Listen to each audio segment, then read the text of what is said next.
कहानी है घूंघट, जिसे लेखिका इस्मत चुगताई ने लिखा है। तो आइए सुनते हैं। सफ़ेद चांदनी बिछे तख्त पर बगुले के परों से ज़्यादा सफ़ेद बालों वाली दादी बिल्कुल संगमरमर का भद्दा सा ढेर मालूम होती थी, जैसे उनके जिस्म में खून की एक बूंद ना हो। उनकी हल्की सुरमई आँखों की पुतलियों तक पर सफ़ेदी रेंग आई थी, और जब वो अपनी बेनूर आंखें खोलती तो ऐसा मालूम होता सब रोजन बंद हैं। खिड़कियां दबीज पर्दों के पीछे सैमी छिपी बैठी हैं।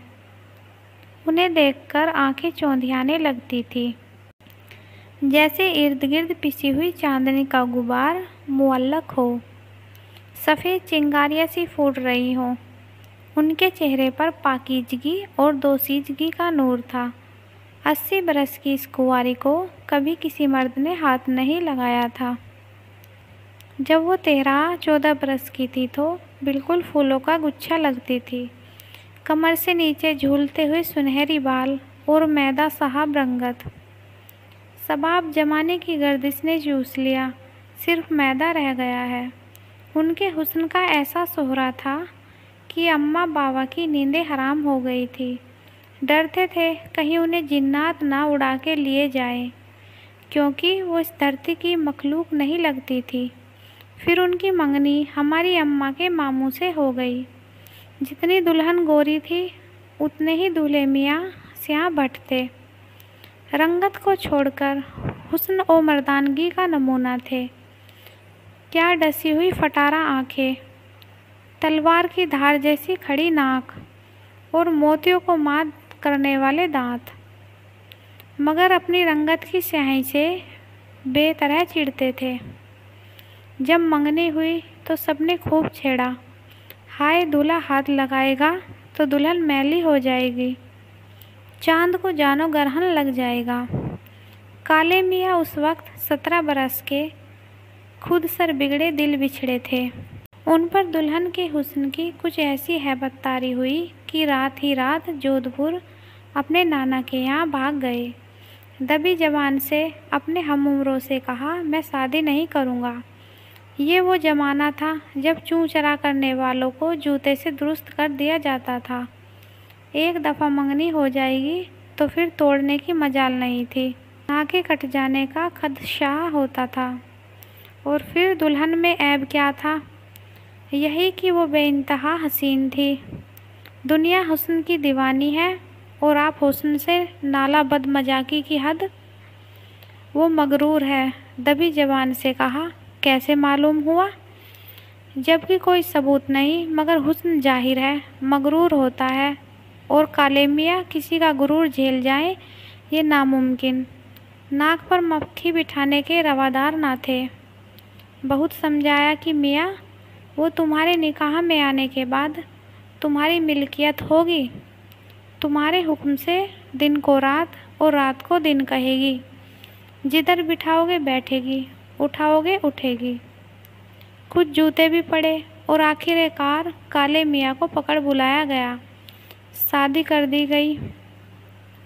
डोमनियों ने कोई गीत गा दिया, कुछ गोरी दुल्हन और काले दूल्हे का। इस पर काले मियाँ फनफना उठे। ऊपर से किसी ने चुभता हुआ एक सहरा पढ़ दिया। फिर तो बिल्कुल ही अलिफ हो गए, मगर किसी ने उनके तंतना को संजीदगी से ना लिया। मजाक ही समझे रहे और छेड़ते रहे। दूल्हे मियाँ शमशीरे बरहना बने जब दुल्हन के कमरे में पहुँचे तो लाल लाल चमकदार फूलों में उलझी सुलझी दुल्हन देखकर पसीने छूट गए। उनके सफ़ेद रेशमी हाथ देखकर खून सवार हो गया। जी चाहा अपनी स्याही इस सफ़ेदी में ऐसी घोट डाले कि इम्तियाज ही ख़त्म हो जाए। कांपते हाथों से घूंघट उठाने लगे तो वो दुल्हन बिल्कुल औंधी हो गई। अच्छा, तुम खुद ही घूंघट उठा दो। दुल्हन और नीचे झुक गई। हम कहते हैं घूंघट उठाओ, डपट कर बोले।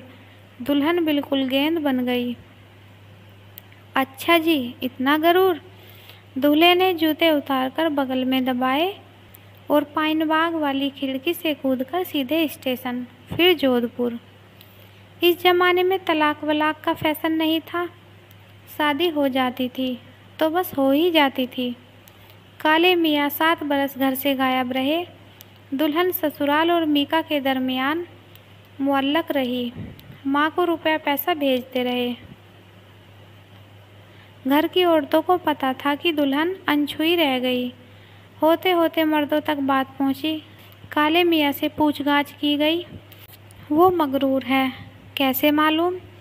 हमने कहा घूंघट उठाओ, नहीं सुना। गजब गाउदी हो। अम्मा कहीं दुल्हन खुद घूंघट उठाती है, तुमने उठाया होता?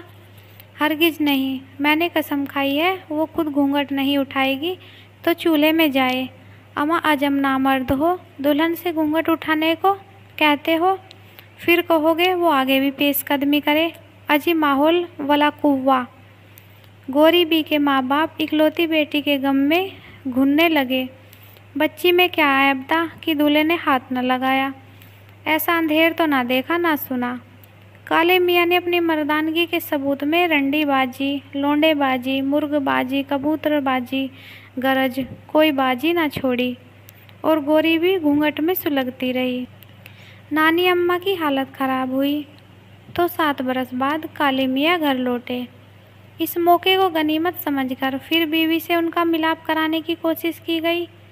फिर से गोरी भी दुल्हन बनाई गई, मगर काले मियाँ ने कह दिया, अपनी माँ की कसम खा चुका हूँ, घूंघट मैं नहीं उठाऊंगा। सब ने गोरी बी को समझाया, देखो बनू, सारी उम्र का भुगतान है, शर्मो हया को रखो ताक में और जी खड़ा करके तुम आप ही घूंघट उठा देना। इसमें कुछ बेशर्मी नहीं, वो तुम्हारा सोहर है, खुदे मजाजी है, उसकी फरमान बरदारी तुम्हारा फ़र्ज है, तुम्हारी निजात उसका हुक्म मानने ही में है।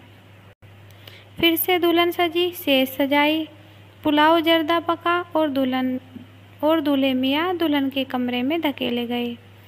गोरी भी अब 21 बरस की नोखेज हसीना थी। अंग अंग से जवानी फूट रही थी, आंखें बोझल थी, सांसें भरी थी। 7 बरस उन्होंने इसी घड़ी के ख्वाब देखकर गुजारे थे। कमसीन लड़कियों ने बीसियों राज बताकर दिल को धड़कना सिखा दिया था। दुल्हन के हीना आलूदा हाथ पैर देखकर काले मियाँ के सर पर जिन मंडराने लगे। उनके सामने उनकी दुल्हन रखी थी, 14 बरस की कच्ची कली नहीं, एक मुकम्मल गुलदस्ता राल टपकने लगी। आज जरूर दिन और रात को मिलकर शर्मगी शाम का समा बंधेगा।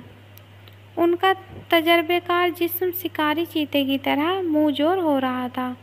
उन्होंने अब तक दुल्हन की सूरत नहीं देखी थी। बदकारियों में भी इस रस भरी दुल्हन का तसव्वुर दिल पर आरे चलाता रहा था। घूंघट उठाओ, उन्होंने लर्जती हुई आवाज़ में हुक्म दिया। दुल्हन की छंगुली भी ना हिली। घूंघट उठाओ, उन्होंने बड़ी लजाजत से रोनी आवाज़ में कहा। सुकूत तारी है, अगर मेरा हुक्म नहीं मानोगी तो फिर मुंह नहीं दिखाऊंगा। दुल्हन टस से मस ना हुई। काले मियाँ ने घूसा मारकर खिड़की खोली और पाइन बाग में कूद गए। इस रात के गए वो फिर वापस न लौटे। अनछुई गोरी भी 30 साल तक उनका इंतज़ार करती रही।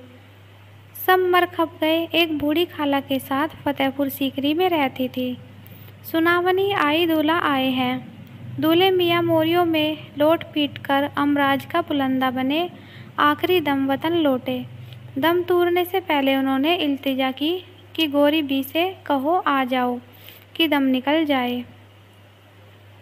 गोरी बी खंबे से माथा टिकाए खड़ी रही। फिर उन्होंने संदूक खोलकर अपना तार सहाना जोड़ा निकाला, आधे सफ़ेद सर में सुहाग का तेल डाला और घूंघट संभालती लबे दम मरीज के सिरहाने पहुंची। घूंघट उठाओ, काले मियाँ ने नज़ाए आलम में सिसकी भरी। गोरी बी के लरजते हुए हाथ घूंघट तक उठे और फिर नीचे गिर गए। काले मियाँ दम तोड़ चुके थे। उन्होंने वहीं उकड़ू बैठकर पलंग के पाए पर चूड़ियाँ तोड़ी और घूंघट की बजाय सर पर रंडापे का सफ़ेद दुपट्टा खींच लिया। कहानी अच्छी लगी हो तो चैनल सब्सक्राइब कर लीजिए।